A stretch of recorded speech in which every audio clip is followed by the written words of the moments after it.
About, if my memory is right about at the point where the A is on Afghanistan. Parece, por isso que eu estou muito preocupado com esses acontecimentos, esses acontecimentos vieram em função da presença da opinião pública norte-americana e do Congresso dos Estados Unidos, muito mais do que objetivos propriamente militares. Você acha, essa é a sua posição, Reginaldo, você acha que a retaliação é muito mais em função do público doméstico americano do que, digamos, da necessidade militar, policial de atacar os terroristas? Sem dúvida nenhuma. Eu acho que esse ataque, em termos de debelar os ataques terroristas, isso já vem sendo feito por vários analistas, é completamente ineficiente.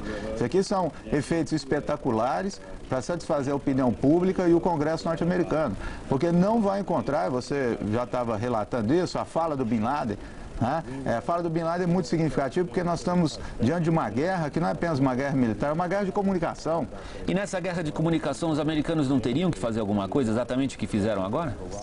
Mas eu Ou acho... ter feito alguma coisa é contraproducente? Qualquer coisa que eles façam, eles perdem. Então, eu acho que é isso, é contraproducente o ataque militar. Eles já estão fazendo já há algum tempo uma guerra psicológica, uma guerra de comunicação para contrabalançar o que tem sido feito pelo muçulmano. Quer dizer, você não pode cair no erro do inimigo. Já dizia... Que nós temos o Rodolfo Giuliani ao vivo falando em Nova York.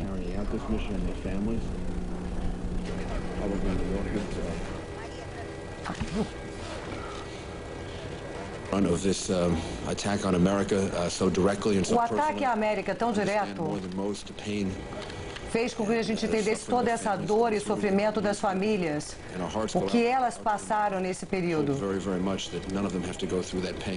Não queremos nunca mais ter que passar por essa dor de novo. A gente pegou aí o finalzinho, né, Vac, do pronunciamento do prefeito de Nova York, Rudolph Giuliani, ele que foi, sem dúvida nenhuma, a figura mais popular dentro da cidade nesses últimos dias, foi a primeira pessoa a aparecer, a primeira pessoa a se pronunciar e certamente não poderia faltar nesse momento do ataque que ele, que é uma das figuras mais populares entre os nova-iorquinos e, quiçá, quem sabe, entre todos os americanos. Continuo com você, Vac, desculpa a interrupção. Não, claro, o Giuliani inverteu completamente a popularidade que ele tinha até então e se transformou, talvez, numa das figuras mais carismáticas da política americana no momento. Eu volto à minha entrevista com o Reginaldo Nasser, que é o coordenador do Departamento de Relações Internacionais, estudos do curso de Relações Internacionais da PUC daqui de São Paulo. E a minha pergunta é em relação a essa guerra de comunicação da qual você falava. Bin Laden e o Talibã dispõem pela primeira vez de uma rede de televisão, a qual a CNN está fazendo uso também para poder ter informações lá de dentro. Eles tentam colocar o conflito como sendo exatamente isso. Nós estamos defendendo a causa árabe e estamos defendendo a causa dos muçulmanos que foram invadidos na Palestina pelas potências ocidentais. E nós estamos levando aos americanos o mesmo tipo de insegurança e medo que eles nos obrigam a sofrer há muitas décadas. Isso é convincente? Você acha que na opinião pública, tanto dos países da região, da ocidental nem se diga, eles compram essa ideia? Eu acho que eles estão comprando. Veja bem, desde 93, essa estratégia do terror e o equívoco dos Estados Unidos é cair nessa estratégia. É responder o quê? Através de mísseis, através de uma caça ao terrorista e não olhar o terrorismo de uma forma política. Não olhar o terrorismo de que ele precisa da colaboração do mundo árabe e muçulmano. Se aproximar desse país, se aproximar da população, para dizer o seguinte, quer dizer, isso vocês têm responsabilidade também. Então me parece que os Estados Unidos está repetindo a mesma estratégia que até então vinha sendo feita de 93. De 93 para cá que nós assistimos o fortalecimento do Bin Laden e das redes terroristas. Reginaldo, a gente é obrigado a colocar essa pergunta. Diante da atrocidade que os americanos sofreram, do número de mortos, da ousadia e da frieza com que esse ataque foi levado adiante dia 11 de setembro, teriam os americanos qualquer outra alternativa que não fosse também mostrar o seu poderio militar? Eu acho que tem, é isso que eu estou dizendo. Eu não posso deixar a condução da política externa num momento desse sobre o lado emocional, que é muito forte. Lógico que é compreensível, alguém que viu 5 mil, 6 mil pessoas sendo mortas daquela forma bárbara, né, não vai ter outro tipo de reação. Mas na política de Estado, nesse momento, é um momento de moderação e equilíbrio, que até então vinha tendo Colin Powell. Quer dizer, o Colin Powell pretendia, me parece, mudar a estratégia norte-americana, que já vinha sendo feito com Bill Clinton também. Né? Então era um momento de combater o terror de uma nova forma. Quer dizer, nós estamos caindo, né, os Estados Unidos, o mundo ocidental, está caindo no erro que o terror está querendo. Quer dizer, o terror hoje, você está dizendo, chamou para uma guerra de comunicação. Né? Uma guerra onde eles sabem usar bem a tecnologia. Quer dizer, aquele mundo primitivo que nós imaginamos, das tendas, etc., existe, mas que eles sabem usar a tecnologia muito bem. E veja, o Irã, você estava dizendo, o Irã apenas pronunciou o quê? Que fechou a fronteira. Se nós olharmos anos atrás, o Irã era um opositor radical ao Talibã. Não é mais. Eu acho que é o raciocínio inverso. Quer dizer, o Talibã está ganhando corpo dentro do mundo muçulmano. E isso é perigoso.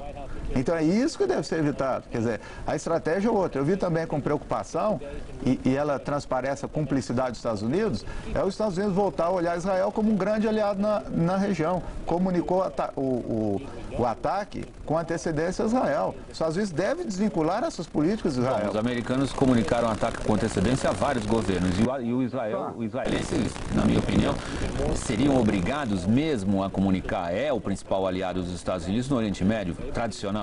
Então, mas é isso que precisa mudar. Se não mudar essa política, não há como debelar o terror. Essa que é a grande questão. Por isso que eu estava otimista até uns dias atrás, porque me parecia que era um divisor de águas. Vamos então, Reginaldo, desculpe eu interromper, mas vamos voltar a 10 anos atrás. 10 anos atrás nós tínhamos uma situação muito parecida.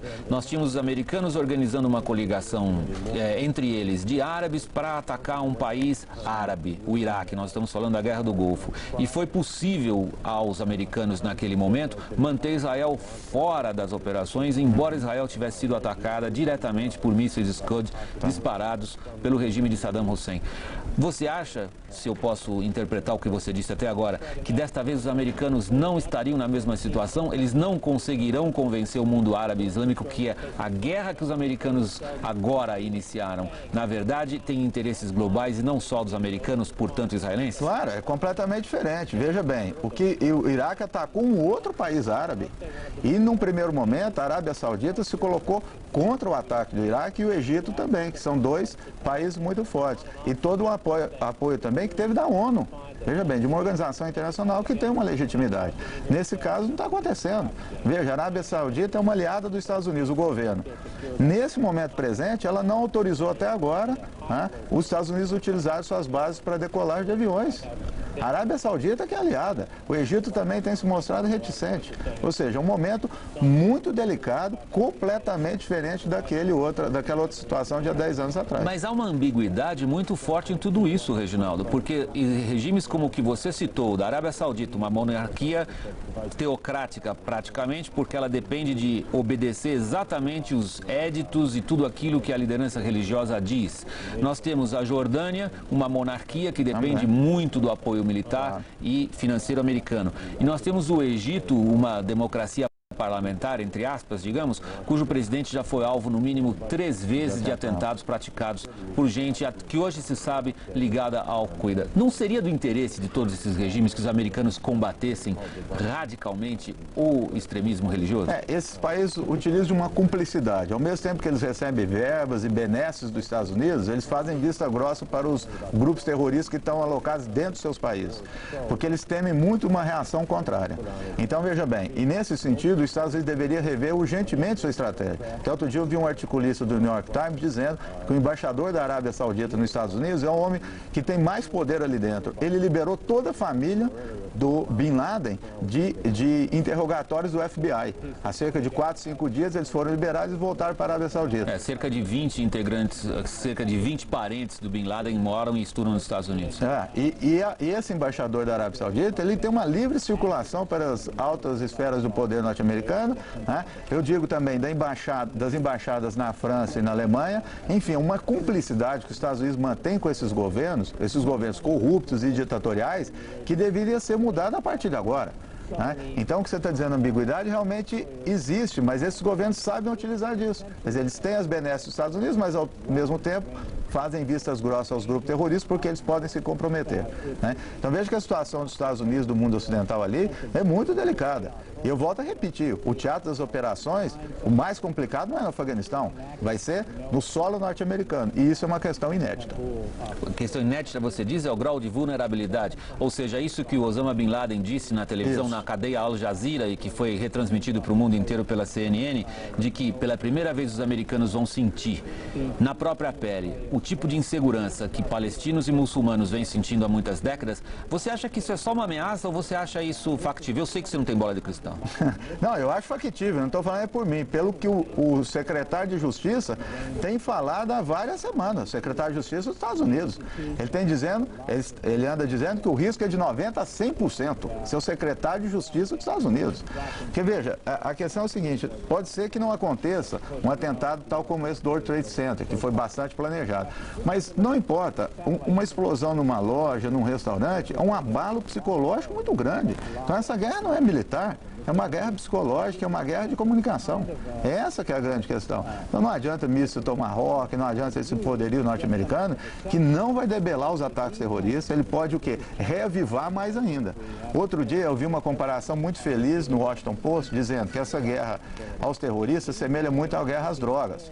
E que os Estados Unidos deveriam aprender que depois que eliminaram o Pablo Escobar, o que aconteceu? Piorou o narcotráfico, né? E que não adianta, portanto, ficar atrás do Bin Laden.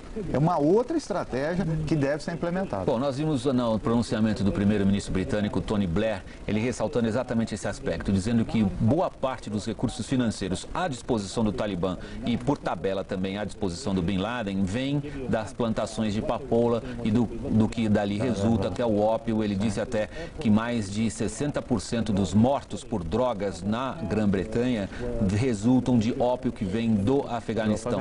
Você identifica também aí, já que vamos bater no Afeganistão, vamos dar uma aproveitar e por tabela vamos pegar também a questão do narcotráfico? Claro, eu acho da maior importância. Há cerca de 2 semanas atrás, um jornal aqui no Brasil reproduziu uma reportagem de um professor que tem um observatório sobre estudos de terrorismo internacional. E ele é assessor do Conselho de Segurança da ONU. E ele disse com todas as palavras, existem fortes indícios, que eles vão revelar, da conexão do terror com o narcotráfico. E nós estamos fazendo vista grossa disso aqui na América Latina. Esse é um outro aspecto que nós vamos ter que relevar ao máximo. Estou dizendo nós aqui no Brasil e todos os países da América Latina, porque até então parece que Colômbia é um problema dos Estados Unidos apenas, quer dizer, um problema de intervencionismo norte-americano. Não é. É um problema muito maior.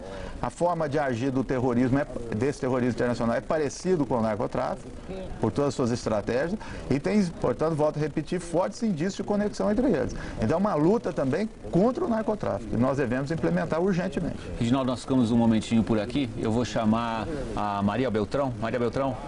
Obrigada, Vac. Nós recebemos agora informação que fontes do Pentágono, que entraram em contato com a rede de televisão americana CNN, disseram que os ataques vão continuar por toda a madrugada. E as autoridades do Paquistão informam que fizeram todo o possível para convencer o Talibã a entregar Osama Bin Laden. Eles também pedem que a aliança se atenha exclusivamente aos alvos militares, evitando ataques à população civil. E a nossa apresentadora Leila Streidenberg, que estava colhendo mais informações para a gente, está de volta com outras informações. Leila, por favor. Maria, tem uma informação importante. O vice-presidente americano Dick Cheney foi tirado da Casa Branca. Ele está no local, ainda não divulgado. E isso tem bastante relação com o que aconteceu no dia 11 de setembro, em que também o presidente George W. Bush demorou. Ele saiu da Flórida, estava em direção a Washington e ficou no avião presidencial de cidade em cidade. Portanto, o vice-presidente americano Dick Cheney está no local não divulgado pelas fontes do governo americano. Outra informação importante é que o porta-voz da OTAN, Yves Roder, disse que a OTAN, a Aliança Militar do Ocidente, não participou das operações de hoje e que ainda não vai se pronunciar sobre o que aconteceu. E temos ainda a informação de que o chanceler alemão Gerhard Schröder disse que apoia sem reservas o ataque norte-americano ao Afeganistão e que a Alemanha está pronta para agir, para auxiliar militarmente com homens, com equipamentos, com armamentos, mas que essa ajuda ainda não foi requisitada. Maria. Certo, e agora nós vamos acompanhar um pouco do pronunciamento do secretário de Defesa dos Estados Unidos, Donald Rumsfeld, que negou que negou que algum avião americano tenha sido atingido nos ataques contra o Afeganistão, como uma fonte da milícia talibã havia afirmado. Na ofensiva foram disparados aviões B-1, B-2 e B-52, cerca de 50 mísseis Tomahawk. Falando pela primeira vez depois da ofensiva, Donald Rumsfeld chamou o terrorismo de câncer e garantiu que o país vai vencer esta batalha. Deu também a professar uma fé, é o judeu. Tirando o judeu, o povo muçulmano, ele causa esse temor no mundo inteiro e por isso o temor frente ao jihad. Porque o muçulmano lá da Indonésia, que é o país mais muçulmano, onde há maior número de muçulmanos do mundo, ou o muçulmano do Iraque, ele não está nem aí se ele é iraquiano ou se ele é indonésio. Ele está preocupado com o fato de ser muçulmano. Agora, nós não podemos esquecer que o Iraque é um país que sofreu uma mudança política. Aqui a gente está falando do Irã, na verdade. O Irã, perdão. O Irã sofreu uma mudança política drástica no ano de 99. Khatami foi eleito e o Khamenei, o Ayatollah, é um pouco mais ameno do que o Khomeini, que foi quem fez a revolução. O Ali Khamenei até tem faz pronunciamentos, mais jogo de ocidental. Nós vamos continuar conversando, professora, mas vamos a São Paulo, porque o William Vac, que está lá nos nossos estúdios em São Paulo, tem uma pergunta para a senhora, William. Eu tinha uma pergunta daqui de São Paulo, a professora Lúcia Padilha, relativa exatamente ao Irã. Muita gente acha que o terrorismo no Oriente Médio e no mundo mudou completamente de face depois da Revolução Iraniana. Por quê? Bom, o livro mais importante de história que trata desse assunto é o livro do Hobsbawm, né, que todo mundo conhece. A Revolução Iraniana, ela é tão importante, William Vac, é tão importante que é considerada a única, durante todo o período da Guerra Fria, é considerada a única revolução de envergadura no Terceiro Mundo. No dia 2 de fevereiro de 1979, o que o Ayatollah Khomeini fez foi implementar no mundo a primeira República Islâmica Teocrática. E hoje, quando a gente fala do Osama Bin Laden, o temor é exatamente esse, de converter o mundo islâmico em repúblicas islâmicas teocráticas. Daí o súbito apoio, o pronto apoio do Vladimir Putin, né, da Rússia, né, como a Federação Russa da ex-União Soviética, em rapidamente se manifestar a favor dessa guerra, porque ele teme o crescimento do islamismo nessas ex-repúblicas. Porque a ideia do terrorismo do Osama Bin Laden é justamente ampliar de forma incomensurável o mundo islâmico, quer dizer, converter o mundo no mundo islâmico. E aí eu não sei se eu respondi a pergunta que você me formulou, se satisfez. Eu me lembro bem, eu cobri a Revolução Iraniana. Eu estive lá no final de 1979, justamente quando os guardas revolucionários do Ayatollah Khomeini tinham tomado os 444 dias que eles ficaram presos, os diplomatas americanos que foram tomados como reféns pelos guardas revolucionários iranianos dentro de Teherã, dentro do território iraniano. Mas o que me chamou a atenção, e eu vou fazer essa pergunta também agora ao Reginaldo, que está aqui do meu lado no estúdio em São Paulo, Lúcia, é justamente essa questão, Ginaldo. A gente tem o Irã xiita, oposto, é um cisma dentro do mundo islâmico em relação ao Talibã, que são sunitas. A gente pode até, de certo ponto, comparar as guerras religiosas que houveram dentro do mundo cristão, muitos séculos atrás. O Irã e o Afeganistão estiveram em pé de guerra há exatamente 3 anos, 2 anos e meio mais ou menos. Você mencionou anteriormente, eu aproveito o que estava sendo dito no Rio em relação ao papel do Irã no terrorismo, no extremismo religioso e no extremismo. Como que existe essa conciliação? Eles são adversários, no fundo. O Irã só podia estar batendo palmas para o que acontece agora? Até então. Então, veja bem, existem princípios de solidariedade no mundo oriental, em princípios de conduta completamente diferentes de alguns princípios adotados no mundo ocidental. Isso nós não entendemos. O que quer dizer? Que diante de um inimigo maior, que está se configurando, qual é o inimigo maior? Os Estados Unidos e o mundo ocidental. Diante disso, essa ameaça maior, nós vamos suprimir temporariamente nossas divergências. Isso tem ficado claro. No primeiro momento, onde o Irã proibiu a passagem de refugiados afegãos, o mundo ocidental comemorou, ao mesmo tempo, o que ele disse expressamente? Está proibido qualquer utilização do espaço aéreo por caças norte-americanas. E, ao mesmo tempo, o que o ministro das Relações do Irã fez? Foi a Moscou comprar armas. Quer dizer, um claro sinal de que não há aproximação do mundo ocidental. E, frente a isso, essas facções, que são centenas dentro do mundo muçulmano, podem estar se unindo novamente. Esse que eu estava dizendo há pouco, que é a grande armadilha do terror. É isso que o Bin Laden quer. Ele quer porque até então ele estava isolado no mundo muçulmano. E agora ele está tendo uma base de apoio maior dentro do muçulmano. Então esse é o equívoco que tem que ser evitado. Nos outros momentos em que os Estados Unidos participaram de intervenções militares no Oriente Médio, sempre houve esse temor, Reginaldo, de que os povos islâmicos, de que os povos árabes, islâmico e árabe não é a mesma coisa, se juntassem contra aquele que seria o inimigo comum. Isso nunca aconteceu. Por que você acha que vai acontecer agora, ou poderia acontecer agora? Então, está acontecendo justamente por isso. Quer dizer, eu acho que porque nós estamos dependendo muito de qual a atitude dos Estados Unidos. Essa é a grande expectativa. Né? Então, essa expectativa está dada desde o 11 de setembro. Até então, até hoje, eu acho que elas eram bastante otimistas e estava surpreendendo o mundo, porque todo mundo dizia que o Bush era belicista e etc. E ficou durante esse tempo fazendo o quê? Apenas conversas diplomáticas através, repito, que é importante, do Colin Powell. Colin Powell era o grande homem do Estado norte-americano. E pelo que nós estamos vendo agora, eu não estou vendo a declaração do Colin Powell, eu não vi até agora. Vimos o Giuliani, vimos o Rumsfeld e outros, e o Powell não está aparecendo. Então isso indica uma grave disputa dentro do governo norte-americano. Isso já vem sendo anunciado pelos jornais 2, 3 dias atrás. Né, que eles estão presenciando isso, o Powell está sendo pressionado e me parece então que os Estados Unidos não mudou a sua estratégia.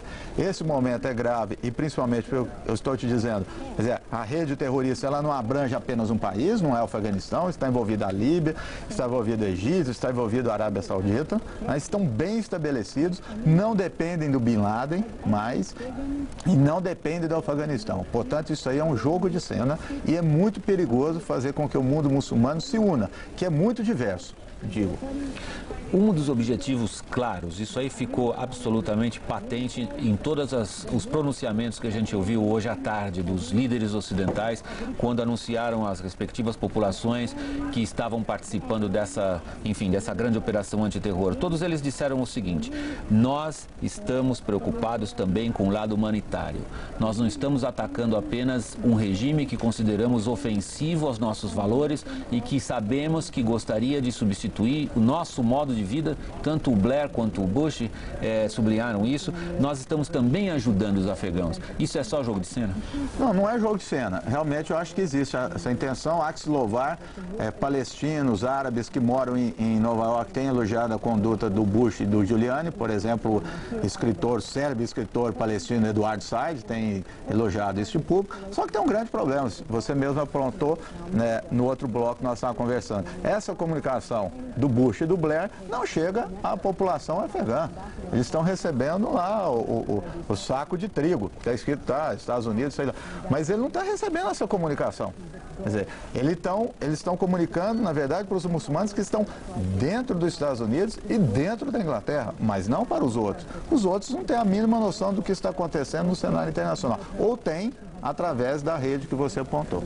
O Afeganistão está longe de ser dominado por uma facção monolítica. Embora a gente fale do Talibã como tendo imposto a um país como o Afeganistão um tipo de doutrina e um tipo de ideologia, a gente pode usar muito bem essa palavra nesse contexto, a gente sabe que uma das tradições do Afeganistão é justamente a das alianças que mudam conforme as circunstâncias. Até, se me permitem a comparação, dá para falar até de certos grandes partidos políticos brasileiros, onde eles olham mais ou menos para que lado que vai e os chefes regionais pulam do carro ou pulam para dentro ou pulam para fora do carro conforme a necessidade. O Talibã tem tido problemas com deserções e tem tido problemas com líderes regionais que, se sentirem que o Talibã está debilitado, possivelmente ajudam, aceleram a desintegração do regime. Essa não é uma aposta bem feita por parte dos americanos? Não, eu concordo. Essa aposta é bem feita, só que ela estava sendo feita até hoje. Esse é o problema. Quer dizer, até hoje, com os Estados Unidos, sem mandar um míssil, sem fazer nenhum ataque, ele já estava o quê? Desintegrando o Talibã. As notícias evidentes disso, né? Quer dizer, já estavam articulando os chefes das tribos, já estava articulando a perspectiva da monarquia, né? As deserções que você mencionou, porque o Talibã é minoria. Até então isso estava sendo feito. O meu medo é que agora, a partir de um ataque de fora, né? Há 3, 4 dias atrás eu vi um chefe de uma tribo que é contrário ao Talibã, ele disse que faria tudo para derrubar o Talibã. só que ele não admitia interferência de fora, quer dizer, interferência do Ocidente. Diante disso, isso é inadmissível para o povo afegão, quem mora ali, etc., que tem séculos de tradição. Então é esse que é o meu medo. Quer dizer, aquilo que estava sendo feito até então estava surtindo um efeito imenso, só que é um efeito de médio e longo prazo. Tá certo? E pode ser que isso não estava satisfazendo a opinião pública norte-americana. Deixa a gente tentar se colocar no lugar dos americanos que planejaram essa operação. Considerando que o Talibã impôs ao Afeganistão uma regra dura, eles realmente tomam conta do país pela força bruta. Sim. Disso ninguém duvida.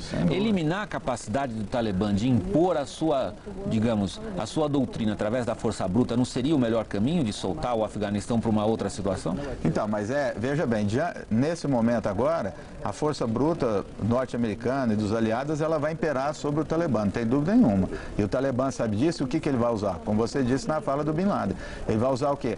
A guerra ideológica, política e de comunicação. Ele não, veja, no pronunciamento dele, ele não mencionou nada assim, nós vamos resistir militarmente, etc. Ele disse que os Estados Unidos e a Inglaterra vão se tornar inseguros. Ele está fazendo uma guerra psicológica. Né? Então, é esse que é o problema. Né? Ele sair dessa posição de fraqueza militar para ganhar consistência política. Ou seja, o terror tem que ser combatido de uma forma política e não criminal. Nós não estamos diante de caçando mocinhos e bandidos no oeste norte-americano. Isso é ineficaz e já tem sido mostrado todos esses anos. Reginaldo, obrigado. Maria Beltrão, você vê, guerra de comunicação, a guerra pelos corações, e essa apenas está começando. Apenas está começando. Nós vemos há pouco a informação que o Pentágono até já admitiu, olha, espera aí muito ataque pela madrugada, e o próprio secretário de Defesa, Donald Rumsfeld, falou, quem sou eu para dizer se isso vai durar um dia, uma semana, um mês ou anos? Vamos fazer uma retrospectiva desse ataque que começou hoje. Por volta de 1h30 da tarde, hora de Brasília, 9h30 da noite, hora local, em Cabul, começaram os ataques aéreos ao Afeganistão. De acordo com as primeiras informações, foram bombardeadas as cidades de Cabul, capital do Afeganistão, Kandahar, onde fica a sede do regime talibã, e Jalalabad, importante base dos homens de Osama Bin Laden. Segundo testemunhas, as bombas atingiram a região onde fica o Ministério da Defesa em Cabul. Em Jalalabad, os ataques atingiram o aeroporto da cidade e, de acordo com o ministro da Defesa da Aliança do Norte, 3 campos de treinamento também foram destruídos. Segundo o governo dos Estados Unidos, os principais alvos no Afeganistão são as bases aéreas e as instalações de defesa do regime talibã. Os afegãos, convertidos no centro de uma grave crise internacional, sobrevivem a duras penas no país levado à miséria por conflitos intermináveis e sob um regime que aterroriza a população a golpe de decretos ditados em nome de Alá. Os talibãs, grupo integrista islâmico que controla este pobre país da Ásia Central, promovem há 5 anos um retrocesso que espanta o mundo. Com uma interpretação peculiar da lei tradicional islâmica baseada no Corão, os talibãs adotaram como princípio a proibição. As mulheres têm sido os alvos principais das radicais mudanças nos costumes afegãos. Mulheres, não saiam de casa. Se saírem, não se vistam como as mulheres que usavam roupas elegantes e cosméticos para se mostrar aos homens antes da chegada do Islã. Este decreto, anunciado pela presidência geral do país depois da chegada ao poder em 96, dá o tom da ordem social imposta aos 26 milhões de afegãos pelo regime nascido nas escolas especialistas do Corão. A repressão sobre a mulher, obrigada a se vestir com a burca, uma túnica que cobre totalmente o seu corpo, é um dos pilares do governo talibã. As infratoras se arriscam a sofrer castigos corporais, lapidações, enforcamentos ou mutilações. As rigorosas normas ditadas pelas autoridades religiosas proíbem que mulheres sejam examinadas por médicos masculinos. No caso de ser atendida por um médico, a mulher deve usar obrigatoriamente o hijab, o véu islâmico. Médicos masculinos e femininos não podem sentar juntos nem conversar. E se precisarem conversar, a médica deve colocar o hijab. Os talibãs associam ócio a pecado, por isso não toleram nenhum entretenimento, como a música, o futebol ou o xadrez, que era muito praticado no país. Os homens têm que ter barba. Se barbear, será detido até que a barba cresça. Os decretos religiosos proíbem também que se corte o cabelo à maneira americana ou ocidental. O culto das imagens é objeto de severos castigos pelas autoridades. Para impedir o que eles chamam de idolatria pecaminosa, meses atrás os talibãs destruíram a tiros de canhão os gigantescos Budas de Bamiyan, relíquia arqueológica do país. Esses decretos são impostos pela máxima autoridade do Afeganistão, o Mullah Mohammed Omar, também conhecido como Príncipe dos Fiéis. Depois do primeiro ataque, que começou em Cabul, na capital, às 1h30 da tarde, aqui do Brasil, cerca de 1h30 depois começou um segundo ataque. Dessa vez, os alvos foram as cidades de Kandahar e Herat, no sul do país, e também Mazar-e-Sharif, no norte do Afeganistão. Em Kandahar, sede do governo talibã, o alvo seria a casa do Mullah Mohammed Omar, líder do Talibã. Nas cidades de Mazar-e-Sharif e Erta, os aeroportos foram atingidos.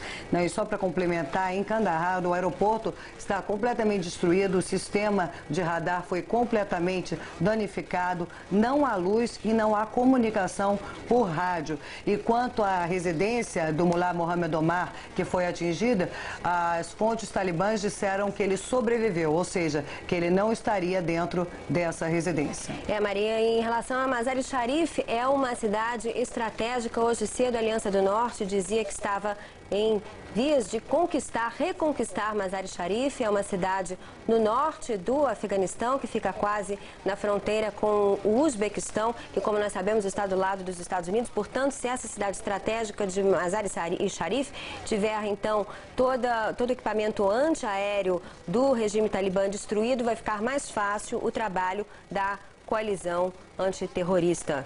Maria.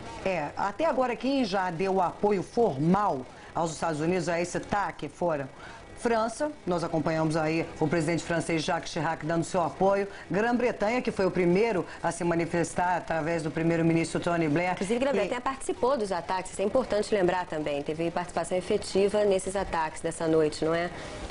E também Austrália, Canadá, Rússia, todos eles apoiando essa ofensiva militar dos Estados Unidos. Gerhard Schröder, da Alemanha, e também Jacques Chirac, da França, disseram, inclusive, que assim como a Grã-Bretanha, eles daqui a pouco vão estar participando também militarmente dessas operações. Até agora, de acordo com o presidente George W. Bush, 40 países cederam o espaço aéreo para essa operação militar dos Estados Unidos. O terrorista Osama Bin Laden fez uma declaração de guerra contra os Estados Unidos que a gente acompanhou aqui por videotape.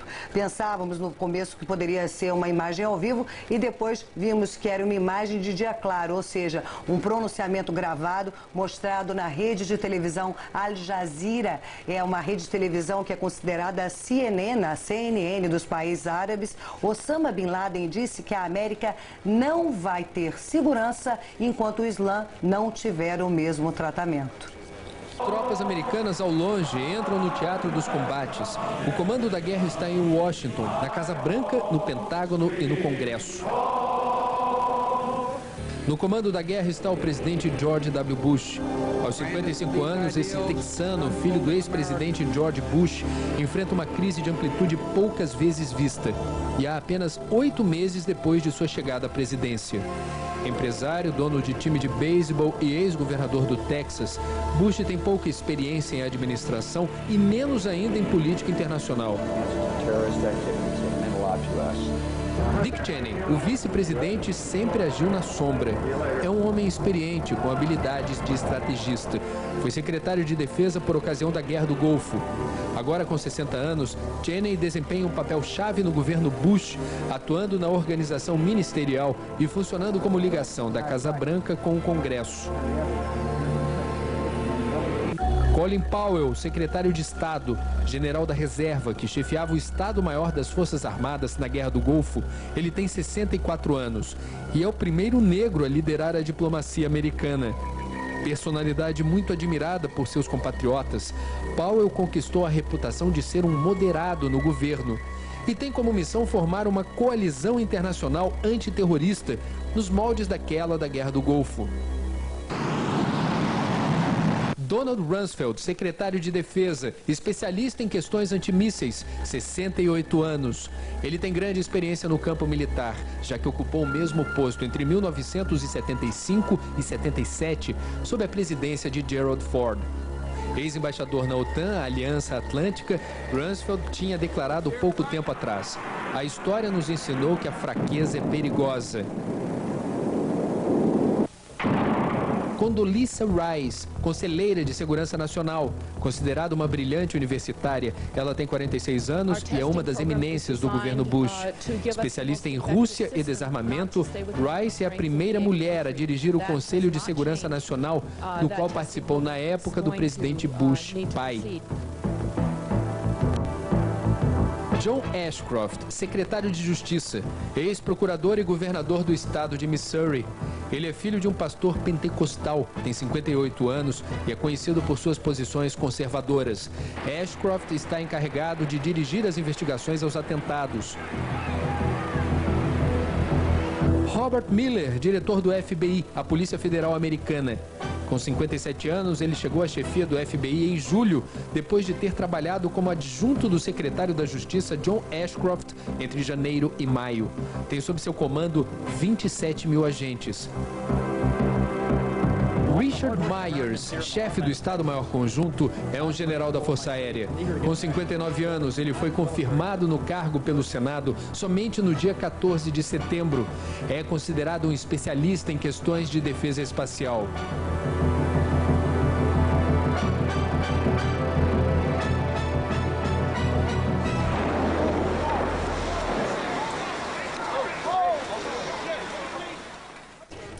O desenvolvimento da tecnologia de guerra criou armas de ataque a longa distância que dispensam o envolvimento direto de soldados na operação. Mas a evolução digital também criou a necessidade da presença dos chamados super soldados, profissionais altamente treinados para um novo tipo de guerra. Sobrou só para dia de festa a figura do soldadinho de quartel. Soldados continuam existindo para matar ou morrer, ainda que a profissão deles, às vezes, também pareça apenas virtual.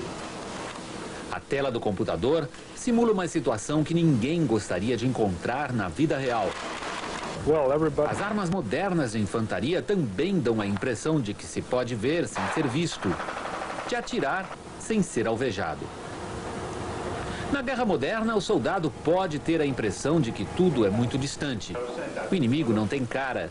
É só uma figura difusa da qual se encarrega o radar. É uma experiência que as marinhas mais avançadas já conhecem há alguns anos. Poucos olhos têm chances de ver o que está acontecendo. A guerra é uma profissão de especialistas treinados em interpretar sinais num aquário de luzes misteriosas. Com peso cada vez maior, sobretudo para mulheres. Ganha muita força a expressão armas femininas. Elas estão sendo treinadas para aguentar cargas pesadas, especialmente cargas psicológicas. Um filme de propaganda do exército britânico, feito para atrair mulheres recrutas, é bastante realista. Termina com um final feliz, pelo menos para uma das mulheres, o soldado.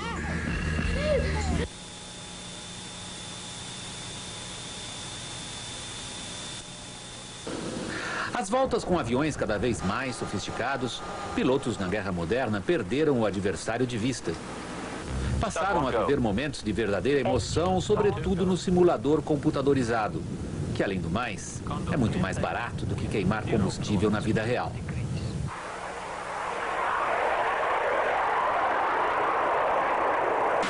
Mas a resposta ao perigo dos semi-robôs do ar também é automatizada.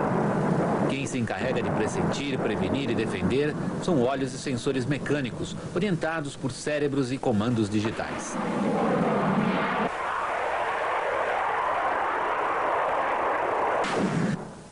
Especialmente quem ataca pelo ar pode achar que a guerra é só uma sucessão de decisões tomadas à distância e que podem ser analisadas, interpretadas, talvez até corrigidas por câmeras de vídeo. As guerras modernas poupam aos atacantes ver o que há de pior, o que acontece com as vítimas. Para os comandantes das modernas guerras, o sofrimento infligido aos civis tem de ser o suficientemente forte para desmoralizar o inimigo, mas não tão feio ou visível para não impressionar negativamente aos amigos. A rede de televisão americana CBS anunciou que a entrega dos prêmios Emmy, que estava prevista para hoje, foi adiada novamente. A premiação, a maior da televisão dos Estados Unidos, já tinha sido cancelada uma vez por causa justamente dos atentados em Nova York e Washington. Os organizadores não definiram uma nova data para a entrega da premiação, apenas disseram que o cancelamento era por causa dos ataques, claro, ao Afeganistão. O vice-presidente dos Estados Unidos, Dick Cheney, como nós dissemos anteriormente, foi levado para um lugar secreto e seguro como medida de precaução, segundo informações da Casa Branca. Depois dos ataques contra o Afeganistão, os Estados Unidos declararam estado de alerta máximo em Nova York e também estado de alerta máximo em Los Angeles, como medidas para evitar possíveis ataques terroristas. Este princípio, esta medida de não deixar o presidente George W. Bush e o Dick Cheney, que é o vice-presidente do país, no mesmo local, foi adotada também logo depois dos atentados do dia 11 de setembro. Portanto, a Casa Branca repete esta medida e Dick Cheney, então, não está em Washington. A Casa Branca não revela onde ele está. Maria. E o presidente da Rússia, Vladimir Putin, convocou uma reunião de urgência depois da ofensiva militar dos Estados Unidos contra o Afeganistão. O porta-voz da presidência, Alexei Gromov, disse que foram convocados os ministros da Defesa, Segurança, o chefe das Forças Armadas e o diretor do Serviço Federal de Segurança. A Rússia também faz parte da Aliança contra o Terrorismo, liderada pelos Estados Unidos.